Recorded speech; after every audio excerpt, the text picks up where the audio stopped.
d'accord asalaamaaleykum Pape Amadou Mbodj. waaleykum salaam waa Dakar7.com. d'accord fu mu toll nii ñu ngi ci calebasse de l'excellence ñu ngi au niveau de King Fahd Palace ci calebasse de l'excellence ban moo nga mën a lan nga ñu mën a wax ci calebasse de l'excellence. waaw li doon xaar ay bés ay jours ay heures tey ji yegsi na ñu ngi sant yàlla mu nekkoon benn défi ay jeunes dëkk banlieue ñëw organiser fii calebasse de l'excellence au King Fahd yombul maa ngi sant ñëpp di wax ne événement bi yàlla na ci yàlla teg loxoom. ñun lu ci woon def yëpp def nañ ko ci dox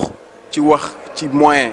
lépp yàlla def na ñu def ko léegi nag te jël nañ lépp teg ko ci loxo yàlla instant bi yàlla mooy décider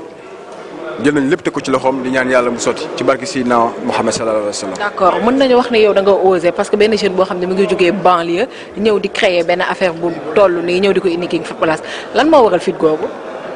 challenge défi. jóge nañu Paris ñëw nañu ñu ngi waaye dem États-Unis 7 septembre nit ku nekk li nga gëm da nga ko war a gëm gëm-gëm du faatu gëm-gëm du faatu muy liggéey ak loo mënti nekk gëmal li ngay def ba pare avancé man loolu laa gëm moo tax maa leen di remercier